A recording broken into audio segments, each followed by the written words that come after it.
This was pretty puzzling to watch.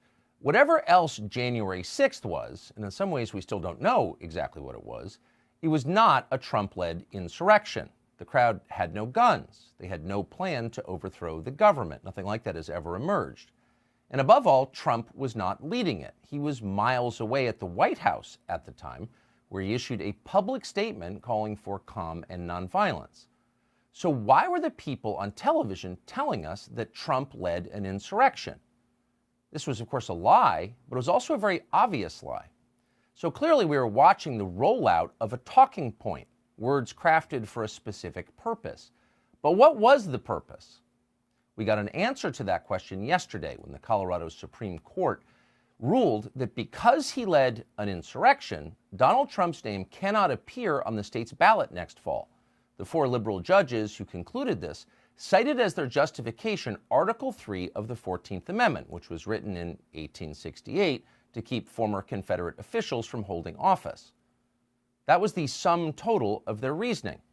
Despite the fact Donald Trump has never been convicted by any court of insurrection, and although the 14th Amendment specifically does not apply to the presidency, Donald Trump cannot run for president because he's an insurrectionist. This seemed like lunacy, because it was lunacy. 3,000 miles away in El Salvador, there was no question about what was happening.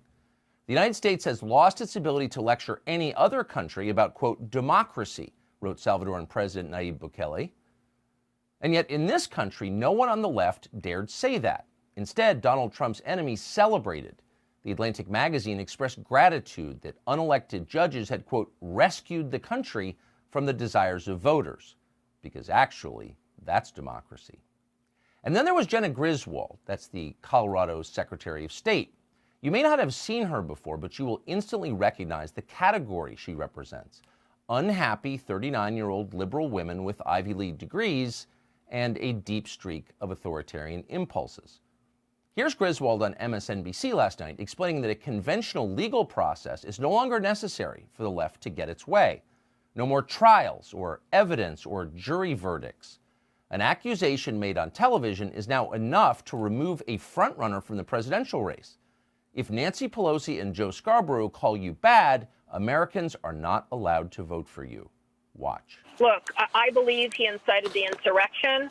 There were big questions around Section 3 of the 14th Amendment, and the Colorado Supreme Court has weighed in a very loud way, making themselves clear. Frankly, we've never had a president try to steal the presidency and engage in insurrection ever before.